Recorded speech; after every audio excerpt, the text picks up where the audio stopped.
Everyone, welcome back to my YouTube channel. I hope आप सभी अच्छे होंगे। इससे पहले हमने आज तक जो भी डिस्कस करा है उसमें सॉलिड के टाइप्स, आपके क्रिस्टलाइन, अमॉर्फस, हमने प्रिमिटिव यूनिट सेल पढ़ा, हमने क्यूब के बारे में पढ़ा कि उसमें कितनी एजेस, कितने फेसेस, कितने आपके डायगोनल्स प्रेजेंट होते हैं। उसके बाद हमने फॉर्मूला निकाला और फॉर्मूला निकालते कैसे हैं वो भी हमने न्यूमेरिकल्स करे। तो आज जो हम डिस्कस करेंगे वो हम करेंगे calculation involving your unit cell dimension. तो इसके लिए हमें क्यूब के बारे में पता होना चाहिए कि क्यूब की साइड्स कैसी होती हैं, उसमें कितने एजेस प्रेजेंट होते हैं। तो जिस किसी ने मेरी प्रीवियस वीडियोस नहीं देखी हैं वो जाके अभी चेक करेंगे, क्योंकि अगर वो आपने देखी होंगी तभी आपको नेक्स्ट समझ आएगा। वो लिंक मैं डिस्क्रिप्शन बॉक्स में डाल दूंगी, आप वहां से जाके इसे देख सकते हैं। स्टार्ट करते हैं हम calculation involving unit cell dimensions, right. तो क्यूब का स्ट्रक्चर तो पता है, ये तो सभी को पता है। जो क्यूब होता है हमारा उसकी सारी की सारी साइड्स इक्वल होती हैं, राइट। चलो बनाती हूं। सो दिस इज योर क्यूब,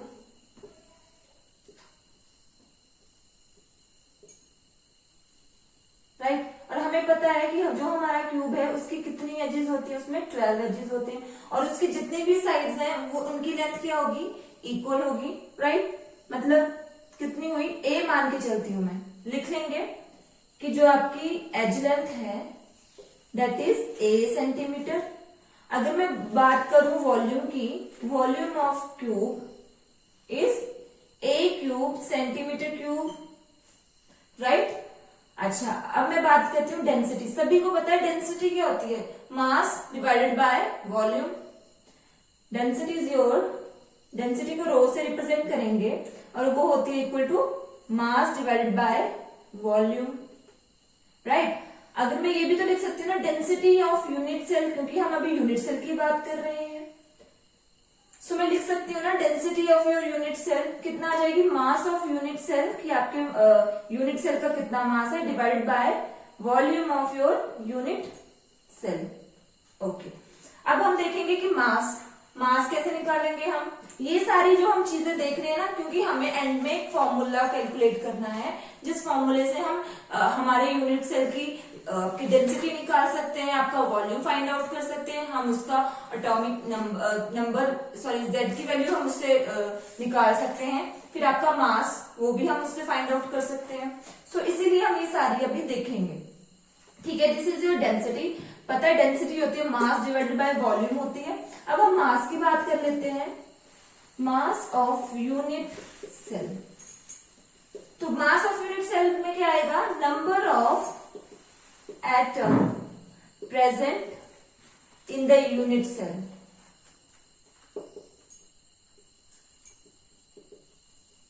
मतलब मैंने आपको जब हमने डिस्कस किया था कि कितने नंबर ऑफ एटम प्रेजेंट होते हैं पर यूनिट सेल में, तो हमने निकाला था कि जो हमारा एससीसी होता है, सिंपल क्यूबिक क्रिस्टल, उसमें 1 प्रेजेंट होता है, और अगर हमारे बीसीसी में 2 और जो आपका एफसीसी इसमें 4 प्रेजेंट होते हैं, तो वो चीज यहाँ पे आएगी। दैट इसे हम रिप्रेजेंट करेंगे जेड से, number of atom present in unit cell into, इसके बाद आएगा मास ऑफ ईच एटम। ये आएगा आपका मास ऑफ यूनिट सेल। इससे हम कैलकुलेट करेंगे आपका मास ऑफ यूनिट सेल, ठीक है। अच्छा, ये मैं रब कर रही हूं, ठीक है। तो जितना अभी तक हमने निकाला उसको हम कैसे रिप्रेजेंट कर सकते हैं, चलो पहले ये निकाल लेते हैं, मास ऑफ एन एटम, ठीक है। मास, ये तो ईच एटम के लिए हम निकालेंगे mass of an atom present in unit cell, an atom, ठीक है। Mass of an atom present in unit cell, this is mass of the unit cell. अब हम निकालेंगे mass of an atom present in your unit cell. इसको rub कर देती हूं। तो वो हम कैसे निकाल सकते हैं, m is equal to atomic mass, this is your mass of unit cell, जो मैंने यहां पे लिखा था, this is that mass of unit cell. तो हम निकाल सकते हैं atomic mass divided by your Avogadro number. अब एवोगैड्रो नंबर तो सबको पता होगा ना कि क्या होता है. Your Avogadro number is 6.022 into 10 raised to power 23 mole inverse. Right, this is your Avogadro number. इसे हम एन नॉट से डिनोट करेंगे और जो आपका एटॉमिक मास होगा उसे हम एम से डिनोट करेंगे. दैट मीन आपका मास ऑफ यूनिट सेल कितना आ जाएगा, M divided by N naught. Right, अब मैं बात करती हूँ डेंसिटी की. तो मैंने क्या बताया थी density, your density is mass divided by volume, mass per unit volume. तो क्या निकाला मैंने, मास ऑफ यूनिट सेल क्या निकाला है मैंने, this is your okay. Mass of unit cell मैंने आपको पीछे दिखाया था ना, mass of unit cell is equal to आपकी Z जो कि number of atom per unit cell होता है, इनटू आपका आ जाएगा मास ऑफ ईच एटम. ठीक है, यही बताया था ना मैंने आपको, मास ऑफ यूनिट सेल. ध्यान से देखेंगे, Z इंटू ये मैंने मास ऑफ ईच एटम को मैंने ये निकाला है M. This is your M by N naught. Put कर सकती हूँ ना value M by N naught. That mean आपका जो मास ऑफ यूनिट सेल है वो क्या आ गया, Z into M divided by n naught. Z is your number of atom present per unit cell. M is your mass. M is your atomic mass और N is your Avogadro number. This is your mass of unit cell. और ये निकाल रहे हैं हम density is equal to mass per unit volume.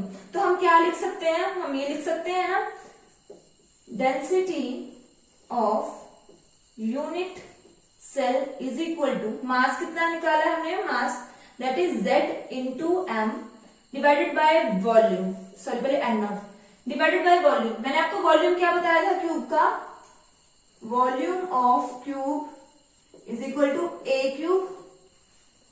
ये value put करेंगे. So this is your formula for calculating density of unit cell. Right, ध्यान से देखेंगे हमने क्या किया, हमने सबसे पहले क्यूब का देखा कि क्यूब की सारी साइड्स इक्वल होती हैं. राइट, उसके बाद हमें पता है वॉल्यूम होता है क्यूब, ए क्यूब आ जाएगा क्योंकि साइड्स का क्यूब हो गया तो दैट इज ए क्यूब. उसके बाद हमने देखा कि मास ऑफ यूनिट सेल क्या होता है. जो आपका मास ऑफ यूनिट सेल होता है that is your atomic number per unit cell into mass of each atom. इसको हमने कैलकुलेट करके निकाल लिया, Z into M divided by N naught. N naught is your Avogadro number and M is your atomic mass, right? Z is your number of atom present per unit cell. Density आ गई आपकी mass per unit volume. Volume का हमें पता है A cube. सारी values put करेंगे तब हमारे पास density आ गई Z into M divided by A cube into N naught, right? और ग्राम पर सेंटीमीटर क्यूब. ठीक है, दिस इज योर डेंसिटी. सो अब देखेंगे कि हम क्या क्या कैलकुलेट कर लेंगे इस फॉर्मूले से. Density is equal to Z into M divided by A cube into n naught, your gram per centimetre cube. This is your density. अब देखने से हम क्या क्या कैलकुलेट कर सकते हैं. अगर हमसे हमारे पास Z की वैल्यू दी है, M की वैल्यू हमें पता है, A की वैल्यू दी हुई है, N नॉट की हमें पता है, तो हम डेंसिटी फाइंड आउट कर सकते हैं. अगर हमारे पास Z की वैल्यू पूछी हुई है तो हम सारी इक्वेशंस को अरेंज करके हम Z की वैल्यू निकाल सकते हैं. मतलब हम बता सकते हैं कि वो FCC है, BCC है या फिर आपका सिंपल क्यूबिक क्रिस्टल है. राइट, हम यहाँ से M की वैल्यू एटॉमिक मास भी निकाल सकते हैं. हम इससे आपकी दिस वन आपका वॉल्यूम भी फाउंड आउट कर सकते हैं. राइट, इसी फॉर्मूले से. एक बात आप चीज नोट करेंगे कि वैसे तो हमें जो हमारी एज लेंथ है वो सेंटीमीटर में दी होती है, बट अगर कई बार हमारी एज लेंथ हमें पिकोमीटर में दी हुई है, this is your age length. Right, this is your age length. अब कई बार हमें पिकोमीटर में दी होती है तो इसको कैसे चेंज करना है. हमें पता है 1 pico is equal to your 10 raised to power -12. Value put करेंगे 10 raised to power -12 मीटर, और 1 metre is equal to 100 centimetre.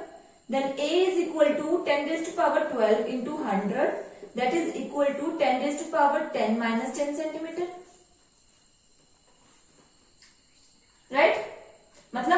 एक पिकोमीटर कितना हो गया 10⁻⁻10 सेंटीमीटर।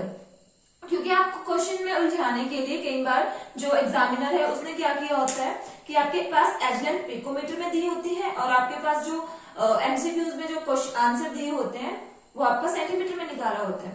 तो इसमें कंफ्यूज नहीं होना है, पहले आपको यूनिट्स चेंज करनी है, पिकोमीटर को सेंटीमीटर में कन्वर्ट करना है, लाइक दिस। ओके, अब हमें पता है वॉल्यूम क्या होता है। Your volume is a cube, that mean 10⁻⁻30 centimetre cube, right. Okay, so ये तो होगी इसकी पिकोमीटर में कन्वर्ट करने वाली बात। अच्छा, अब हम इस फॉर्मूला का यूज करके क्वेश्चन सॉल्व करते हैं। सो स्टार्ट करते हैं। याद रखना है Z into M a cube into n0 gram per centimetre cube, right. But जब A is equal to P, sorry आपकी edge length given in picometre, then क्या होगा, तो आप लिखोगे density is equal to Z into M divided by A cube into 10⁻⁻30 into n0 gram per centimetre cube. You can use this formula. And your n0 is equal to, that is your Avogadro number, that is 6.022 into 10⁻23 mole inverse. Question solve करते हैं, उससे ज्यादा पता लगेगा और question भी तभी आएंगे अगर आप डेली प्रैक्टिस करोगे, क्योंकि ये वही बात आ गई, अगर आप प्रैक्टिस नहीं करोगे तो क्वेश्चंस सॉल्व नहीं होते, क्योंकि छोटी सी एक मिस्टेक आपका क्वेश्चन गलत कर देती है, राइट। सो स्टार्ट करते हैं। योर फर्स्ट क्वेश्चन इज, आपके पास बीसीसी दिया हुआ है, that is your body centred cubic crystal. उसके बाद आपके पास एटॉमिक मास दिया हुआ है, दैट इज 50। उसके बाद आपको बोला है कि आपको डेंसिटी क्या करनी है, calculate, and you have edge length that is 290 picometer। एक बार क्वेश्चन सुनेंगे ढंग से। An element having BCC geometry has atomic mass 50. Calculate the density of your unit cell। Density found out करें यूनिट सेल की। Unit cell कौन सा दिया हुआ है, BCC, body centred cubic crystal, and और बोला हुआ है and having edge length is 290 picometre. कितनी एज लेंथ दी हुई है, 290 पिकोमीटर, राइट। ओके, चलो पहले हम बना लेते हैं क्रिस्टल। हमारे पास कौन सा दिया हुआ है, that is your BCC. This is your BCC. क्या होता है बीसीसी में, आपके जो एटम्स हैं वो कॉर्नर पे तो प्रेजेंट होते ही होते हैं, साथ में आपके सेंटर में भी प्रेजेंट होता है, right. So this is your atom present at the corner as well as centre में। So this is your structure of your BCC. Okay, density हमें पूछिए, डेंसिटी फॉर्मूला एकदम से याद होना चाहिए। डेंसिटी का फॉर्मूला होता है Z into M divided by A cube into n0। This is your formula for density, right? Values जो जो दी है वो पुट करेंगे और क्वेश्चन सॉल्व करेंगे। बट उससे पहले हम देख रहे हैं कि हमारे पास जो एज लेंथ है दैट इज 290 पिकोमीटर। ए आपके पास कैसे दिया हुआ है, 290 पिकोमीटर। तो जो आपका पिकोमीटर है उसको हम कन्वर्ट करेंगे सेंटीमीटर में। A is equal to 290, 1 picometer is equal to 10⁻⁻12, right? And 1 meter is equal to 100 centimeter into 100 and centimeter. Then A is equal to 290 into 10⁻⁻10 centimeter, और आपकी A क्यूब की वैल्यू क्या आ जाएगी, 290 cube into 10⁻⁻30 centimetre cube. This is for your A cube. अब ये value हम direct यहाँ पे पुट करेंगे। n0 की वैल्यू हमें पता होती है, that is your Avogadro number 6.022 into 10⁻23। Value ये भी पुट करेंगे। जेड। बीसीसी हमारे पास दिया बॉडी सेंटर्ड क्यूबिक क्रिस्टल। मैंने आपको जब पढ़ाया था मैंने आपको बताया था कि हमारे बीसीसी में कितनी होती है जेड की वैल्यू 2, राइट। पुट करेंगे this is your number of atom present per unit cell, और मास हमारे पास दिया हुआ है कितना 50, वैल्यू पुट करेंगे, your mass is 50, value put करेंगे, density is equal to Z कितना है बच्चा 2 into your mass 50। A cube की वैल्यू मैंने आपको बताई 290 cube into 10 raised to power minus 30, right, into what is your Avogadro number 6.022 into 10 raised to power 23। सारा solve करेंगे, देखेंगे कि कैसे सॉल्व होता है। Density is equal to 2 into 50 divided by 290 cube into, अब हमें पता है 10 रेज़ टू पावर माइनस 30 और एक 10 रेज़ टू पावर माइनस 23, ये क्या बचेगा 10 raise to power minus 7 into 6.02, 2 into 10 raise to power 23, sorry ये बचेगा। अब इसको ऊपर ले जाएंगे तो माइनस क्या हो जाएगा, रिमूव, मतलब माइनस हट जाएगा ना, तो हमारे पास आ जाएगा density is equal to 2 into 50 into 10 raise to power 7 divided by 290 cube into 6.022। Paper में इतना भी करोगे चलेगा, मार्क्स मिलेंगे, बट जब कॉम्पिटिटिव एग्जाम की बारी आती है तब आपको ये सॉल्व करना पड़ता है, सारा सॉल्व करना पड़ता है, ठीक है। तो जब हम इसको सॉल्व करेंगे, कैलकुलेशन बहुत बड़ी है, आप एक बार ट्राई करना, जब इसको सॉल्व करेंगे हम सारे को तो हमारे पास डेंसिटी आ जाएगी, your density is 6.81 gram per centimetre cube, ठीक है, पर सेंटीमीटर क्यूब, राइट। ये कैलकुलेट करके आएगा।